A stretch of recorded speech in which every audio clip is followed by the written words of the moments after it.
तो कहानी शुरू होती है एक बहुत ही तनावपूर्ण माहौल से। हाँ। एक घर है जो घिरा हुआ है। हाँ। बाहर सुरक्षा बल है पूरी तरह तैनात।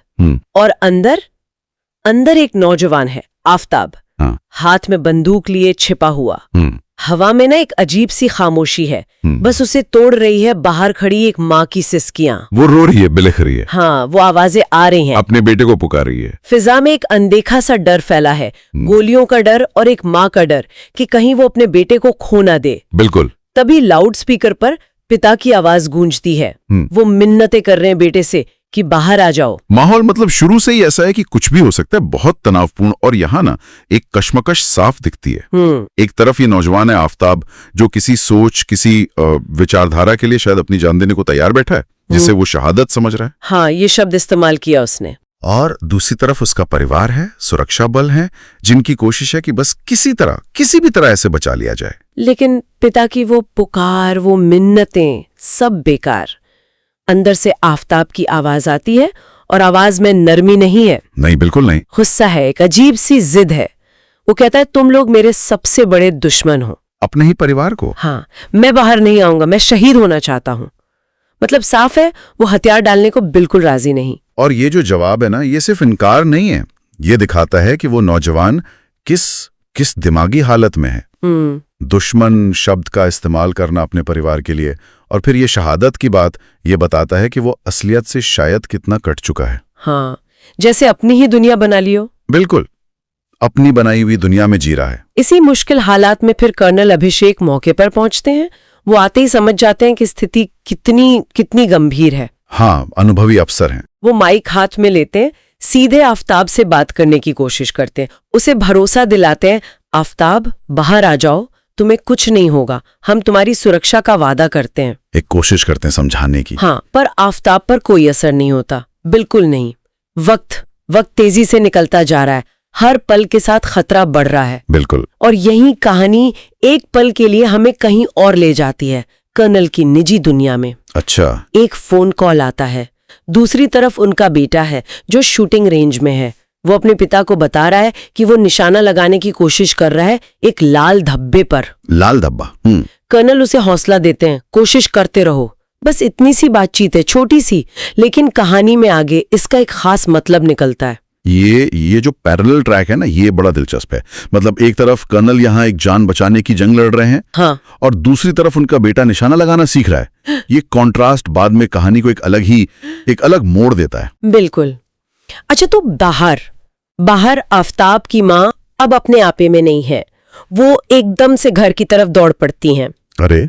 अपनी जान की भी परवाह किए बिना चीख रही हैं, आफताब मेरे बेटे, मैं आ रही हूँ, मैं तुझे गले लगाना चाहती हूँ, तो बाहर आ जा मेरे लाल। ओहो, ये एक माँ की बेबसी का मतलब चरम है। हाँ। जब सारे तर्क, सारी मिन्नतें फेल हो जाती हैं, तो माँ का दिल बस एक ही चीज सोचता है, शायद मेरा प्यार, शायद मेरी ममता उसे पिघला दे, शायद उसके सामने जाऊंगी तो उसके सामने जाने से वो मान जाए। ये एक माँ की स्वाभाविक प्रतिक्रिया है, पर ऐसे हालात में बहुत खतरनाक भी है ये कदम। हाँ, और होता भी वही है। इसका बिल्कुल उल्टा असर होता है। माँ को अपनी तरफ आता देख आफताब और ज्यादा भड़क जाता है। ओहो। वो चीखता है, वहीं रुक जाओ माँ, आगे मत बढ़ना, वरना मैं इसे बंदूक से खुद को तुम्हारे सामने गोली मार लूंगा। खुद को? माँ को नहीं? नहीं, खुद को। किसी भी हद तक जा सकता है, अपनी माँ को डराने की हद तक भी। क्या ये वाकई, मतलब क्या ये सच में वो महसूस कर रहा है, या ये सिर्फ उस विचारधारा का असर है जिसने उसे इस तरह जकड़ लिया है? समझना मुश्किल है। बिल्कुल। और ऐसे हालात में ना इंसान की असली शख्सियत और उस पर जो विचारधारा हावी है, उसके बीच की लाइन बहुत धुंधली हो जाती है। हाँ। वो जो कह रहा है, क्या वो आफताब कह रहा है या वो विचारधारा बुलवा रही है उससे? ये सवाल बहुत अहम हो जाता है। इसी दौरान कुछ दूरी पर एक स्नाइपर तैनात है, कैप्टन है शायद। उसकी नजर लगातार आफताब पर है। उसे खिड़की से कभी आफताब का हाथ दिखता है या शायद चेहरा। निशाना बन रहा है। हाँ, वो कर्नल से वायरलेस पर पूछता है, सर निशाना मिल रहा है, क्या मैं फायर करूं? सीधा सवाल। कर्नल का जवाब तुरंत आता है, नहीं, गोली मत चलाना, मेरे अगले हुक्म का इंतजार करो। रोक दिया। हाँ। थोड़ी देर बाद स्नाइपर को फिर एक मौका मिलता है, शायद आफताब फिर खिड़की के पास आया हो। वो फिर पूछता है, सर अब निशाना बिल्कुल साफ है। दूसरा मौका। कर्नल फिर उसे रोक देते हैं, इंतजार करो। उनका लहजा शांत है लेकिन दृढ़ है। कर्नल का ये जो संयम है ना, ये सोचने वाली बात है। स्नाइपर को निशाना मिल रहा है, मतलब आफताब को न्यूट्रलाइज करने का, काबू करने का एक सीधा रास्ता है। हाँ, ऑपरेशन खत्म हो सकता है।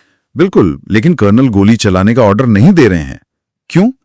क्या वो सिर्फ आफताब की जान बचाना चाहते हैं या कुछ और सोच रहे हैं? हाँ, ये सवाल आता है मन में। क्या कर्नल को लग रहा था कि उसे मार देने से मसला हल नहीं होगा, या वो किसी और तरीके से बिना खून बहाए उसे बाहर निकालना चाहते थे? हो सकता है दोनों बातें हों। देखिए, एक अनुभवी फौजी अफसर है, वो जानता है कि हर जान कीमती होती है। साथ ही वो शायद ये भी सोच रहे होंगे कि अगर आफताब जिंदा पकड़ा जाए तो हो सकता है उसके पीछे के नेटवर्क तक पहुंचा जा सके, या उसे इस रास्ते पर लाने वालों का पता चले। ये भी मुमकिन है। या शायद वो बस उस माँ का चेहरा देख रहे थे बाहर और सोच रहे थे कि क्या कोई और रास्ता है जिससे बेटा भी बच जाए और माँ भी ना टूटे।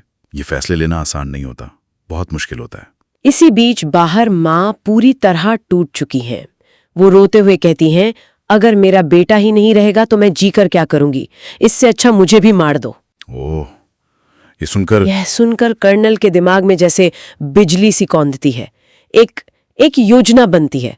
वो माँ के पास जाते हैं, अच्छा, उसे ढांढस बंधाते हैं और फिर पूछते हैं, क्या तुम वाकई अपने बेटे को जिंदा देखना चाहती हो? सीधा सवाल। माँ से सकते हुए हाँ कहती है। कर्नल उसे अंदर जाने की इजाजत देते हैं, लेकिन उससे पहले उसे कुछ पहनने को देते हैं। कुछ पहनने को? क्या? कहानी में ये साफ नहीं दिखाया गया कि वो क्या था, पर अंदाजा यही है कि वो शायद बुलेट प्रूफ जैकेट रही होगी। ओह अच्छा, तो ये प्लान है। हाँ, कर्नल का प्लान क्या है?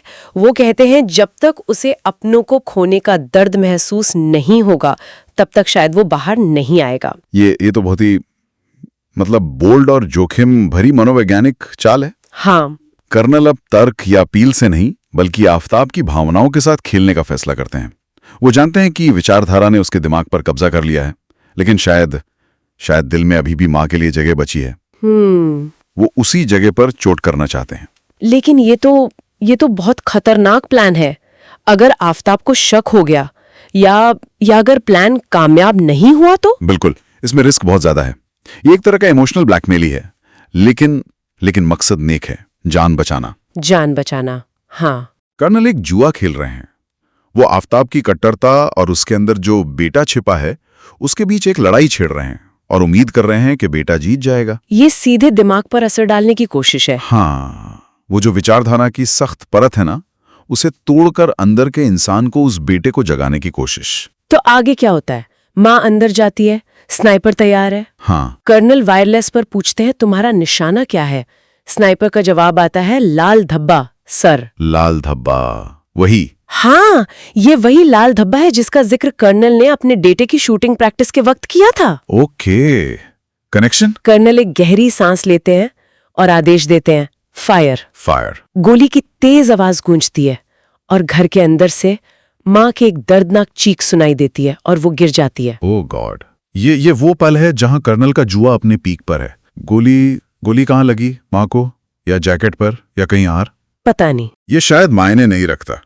मायने रखता है वो मंजर जो आफताब देख रहा है। हाँ, आफताब ये देखकर जैसे जम सा जाता है, फिर वो पूरी तरह टूट जाता है। हाँ, उसकी बंदूक हाथ से छूट जाती है।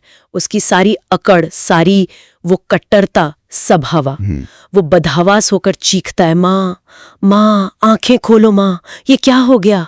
वो दौड़कर अपनी गिरी हुई माँ के पास जाता है, उसे अपनी गोद में उठा लेता है, उसे झकझोरता है, रोता है, गिड़गिड़ाता है।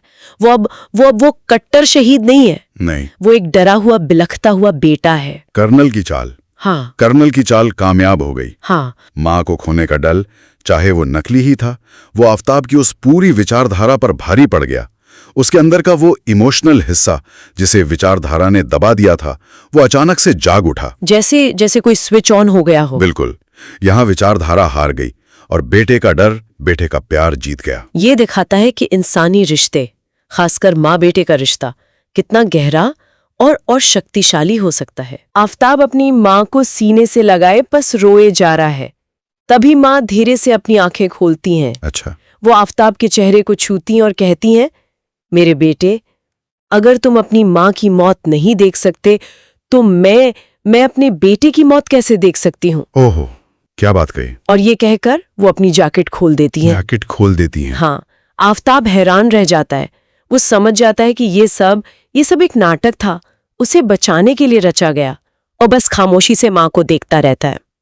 ये वो मोमेंट है जब आफताब को शायद अपनी गलती का एहसास होता है। उसे समझ आता है कि जिस रास्ते पर वो चल पड़ा था वो न सिर्फ उसे बल्कि उसके अपनों को भी कितनी तकलीफ दे रहा था। माँ के शब्द और माँ का सुरक्षित होना, ये दोनों मिलकर उसे पूरी तरह तोड़ देते हैं, लेकिन एक अच्छे तरीके से। हाँ, जैसे होश में आ गया हो। हाँ, अब वो लड़ने के लिए नहीं बल्कि शायद समझने के लिए तैयार है। और कहानी के बिल्कुल आखिर में जब आफताब को सुरक्षित बाहर निकाल लिया जाता है, कर्नल अभिषेक के पास एक फोन आता है। फिर से बेटे का? हाँ, दूसरी तरफ उनका बेटा है। वो खुशी से चिल्ला रहा है, डैडी डैडी, मैंने निशाना लगा दिया, मैंने लाल धब्बे पर निशाना लगा दिया। कामयाब हो गया वो भी? हाँ। कर्नल के चेहरे पर एक हल्की सी मुस्कान आती है और फिर स्क्रीन पर सिर्फ 2 शब्द उभरते हैं, गुड शॉट। Good shot. ये गुड शॉट अपने आप में एक पूरी कहानी कह देता है। ये किसके लिए है? हाँ, यही सवाल मन में आता है। क्या ये कर्नल के बेटे के लिए है जिसने शूटिंग रेंज में अपना टारगेट हिट किया, या ये उस स्नाइपर के लिए है जिसने कर्नल के ऑर्डर पर इतनी सटीकता से गोली चलाई कि आफताब को नुकसान नहीं हुआ लेकिन मां के गिरने का वो इल्यूजन क्रिएट हो गया? या फिर ये गुड शॉट कर्नल अभिषेक की उस मनोवैज्ञानिक जीत के लिए है जिसने बिना किसी की जान लिए एक मुश्किल ऑपरेशन को अंजाम दिया और एक भटके हुए नौजवान को मौत के मुंह से वापस खींच लिया। शायद ये तीनों के लिए है, बेटे का निशाना साधना, स्नाइपर का वो सटीक निशाना, और कर्नल का सही वक्त पर लगाया गया वो मनोवैज्ञानिक निशाना। बिल्कुल, शायद ये तीनों मिलकर ही इस ऑपरेशन को सफल बनाते हैं। ये दिखाते हैं कि ऐसी सिचुएशंस में कामयाबी सिर्फ हथियार चलाने से नहीं मिलती। नहीं, इसमें समझदारी चाहिए, धैर्य चाहिए, मनोविज्ञान की समझ चाहिए, और हाँ, कभी-कभी बहुत बड़ा जोखिम उठाने का साहस भी चाहिए होता है। कर्नल ने ये सब इस्तेमाल किया। बिल्कुल। तो ये कहानी थी आफताब की और कर्नल अभिषेक की उस सूझबूझ की जिसने भावनाओं का इस्तेमाल करके एक जान बचा ली। ये दिखाती है कि कैसे कभी-कभी इंसान के अंदर का वो इमोशनल पहलू उसकी कट्टर से कट्टर सोच पर भी हावी हो सकता है। और ये कहानी हमें सोचने पर भी मजबूर करती है कि ऐसी जटिल परिस्थितियों में फैसले लेना कितना मुश्किल होता है। हाँ, सुरक्षा बलों को ऑपरेशन की कामयाबी और इंसानी जान की हिफाजत, इन दोनों के बीच कितना महीन संतुलन साधना पड़ता है। विचारधारा, परिवार, जिंदगी और मौत, इनके बीच की ये लड़ाइयाँ कितनी उलझी हुई और इमोशनली ड्रेनिंग हो सकती हैं। बिल्कुल। इस तरह के और ऑपरेशंस और उनके पीछे की कहानियों को और गहराई से जानने के लिए हमारे चैनल को सब्सक्राइब करें। शुक्रिया।